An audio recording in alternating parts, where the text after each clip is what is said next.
Hello mga tol, what's up? So welcome sa panibagong episode natin. So itong mga items na nakikita nyo ngayon, ito yung mga na-loot ko sa mga online seller, no, tsaka sa mga tropa. So itong dikis natin na color green, ayan, nakuha ko to sa tropa. Mamaya natin sila shoutouts. Ito din.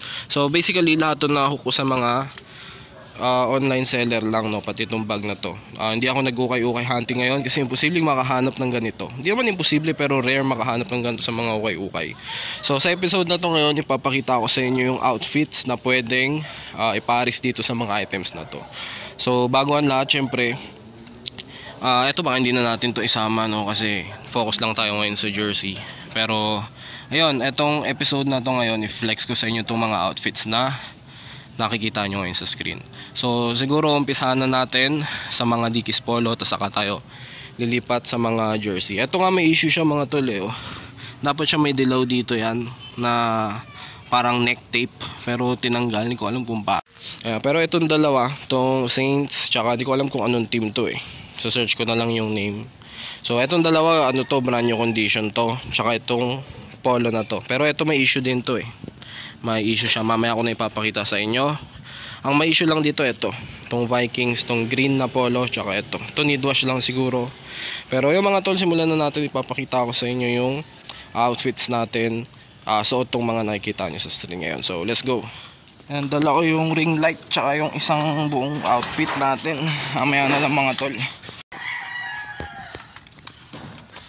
Yung mga tol, so andawin na tayo dun sa spot. Nakita kasi akong spot dito na pwede natin pag-shootan ng outfit natin. So mamaya na lang mga tol kasi ang dami kong dala eh. Yun, tip ko sa inyo mga tol, halimbawa full time kayo, nagtatrabaho kayo full time. Tapos syempre may day off kayo niyan, ganun. Yung day off na yun, ilaan nyo lang sa mga bagay na gusto nyong gawin personal. Hindi yung hindi yung mga bagay na nonsense halimbawa yan, mag-inom kayo, yan nonsense yan. Netflix, movie marathon, nonsense yan. Ibig ko sabihin, pwede kayong gumawa ng mga bagay na makakapagpa-improve sa sarili nyo o kaya sa budget nyo, ganun.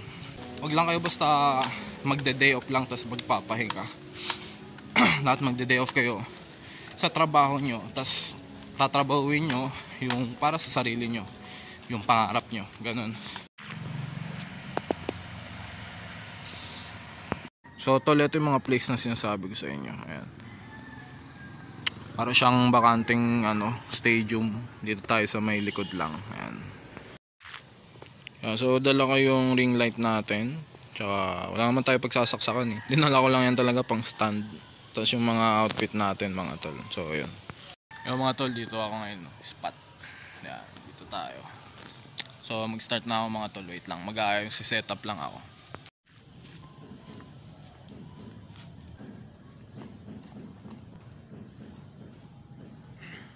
Yun, so yung mga tol, ang gagawin ko ngayon yung mga jersey na pinakita ko sa inyo kanina.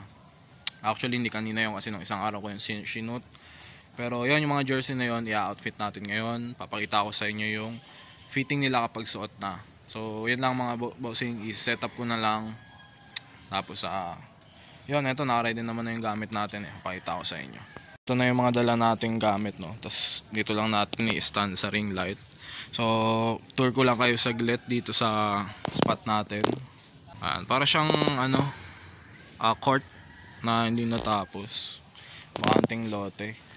Ayan o. Ayan. Mamaya ipasukin natin yung loob. Pero eto lang yung lahat tol. Dito lang tayo. Etong pader lang naman na to ang kailangan natin eh. Malinis na pader. So yun lang. Yun sa mga tol. Start na tayo. Papakita ko na sa inyo yung mga outfits. Ngayon 3, 2, 1, let's go.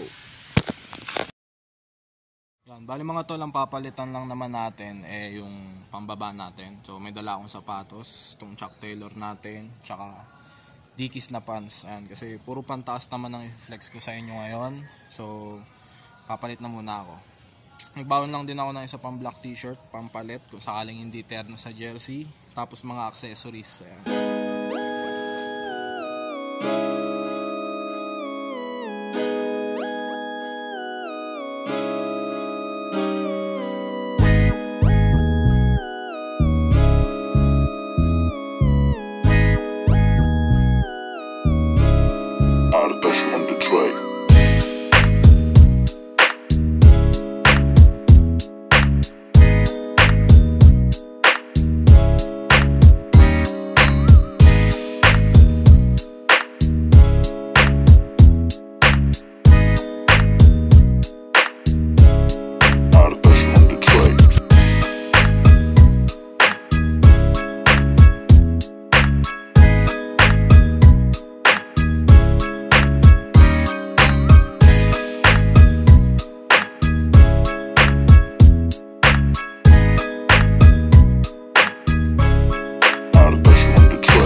Mga tol umaambon. Hindi ko alam kung makikita nyo, pero di naman malakas, pero umaambon kasi. Sana mamaya tumigil din to. Ay, so yun mga tol, inabutan tayo ng ulan. Silong muna tayo dito. Iniligpit ko muna yung mga outfit natin kasi inabutan tayo ng ulan eh. Bad trip eh. Kanina umulan na eh, alam ko na mangyayari to eh. Pero syempre wala kasing ibang araw tsaka walang ibang oras maganda magganto, kaya nilabang ko pa rin. Kaya yun, natapos ko naman, pero gusto ko pa sanang dagdagan syempre kahit paano, kasi nga alam ko minsan lang to. Bahala na mamaya kung gaganda pa yung panahon. Ayan o, dito yung spot natin eh oh.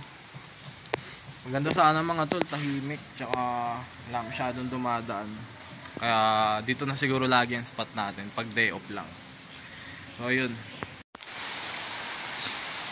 So yung mga tol, siguro tapusin ko na dito yung video kasi ano, umuulan, patak pa rin.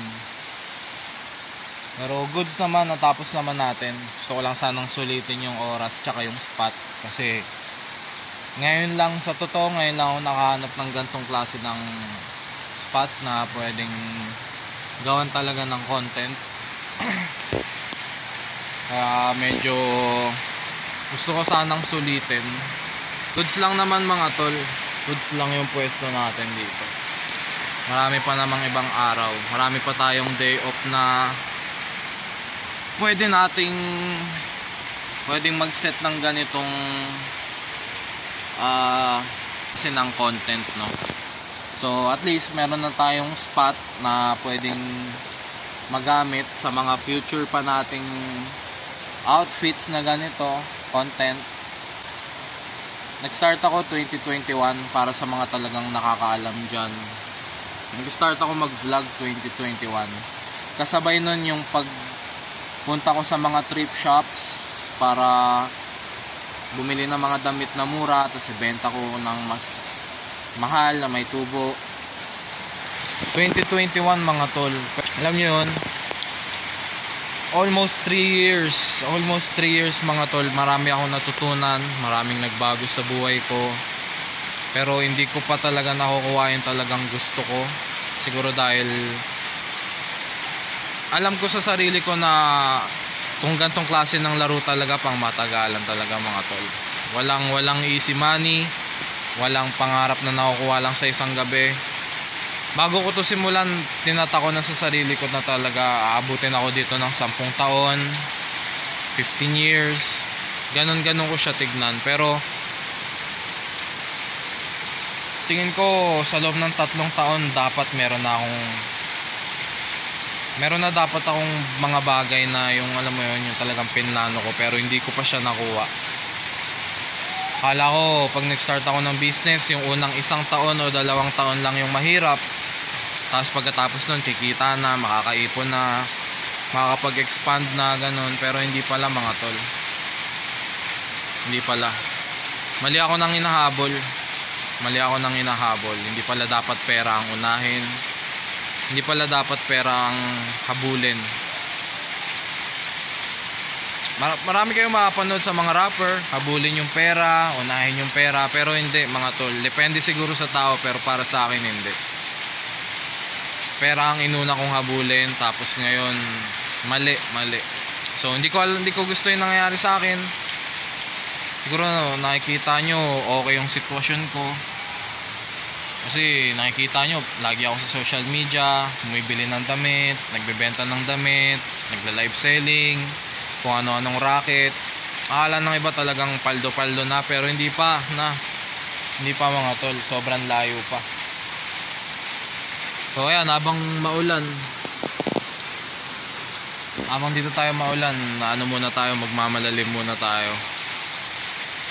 So ayun, mali na pera ang habulin mga tol. 3 taon na hindi ko pa nakukuha yung gusto ko talaga. So medyo magbabago lang ako ng style. Ganun pa rin sa content mga tol, pero yung estilo ay ibahin natin. Yung paraan, yung proseso ibahin ko. So yun lang mga tol. Actually, hindi ko nga gusto talaga yung nangyayari sa sitwasyon ko. Yung physical ko na nakakalimutan ko na, hindi ko na naalagaan dahil puyat dito, di ba? So gusto kong ibahin yung paraan mga tol. So yun lang ang gusto kong share. Hindi ko alam, baka may isa dyan na nanonood na kailangan ng ganito, kailangan marinig na sa kapareho ng sitwasyon ko. Yun lang ang suggest ko. Wag nyong habulin tol, wag nating habulin yung pera. Mas maraming importanteng bagay maliban sa pera. So yun, dito ko natatapusin mga tol. Maraming salamat sa nanonood, maraming salamat sa sumusuporta. Tuloy-tuloy pa rin tayo syempre. Hanggang dito na lang mga tol. Peace out.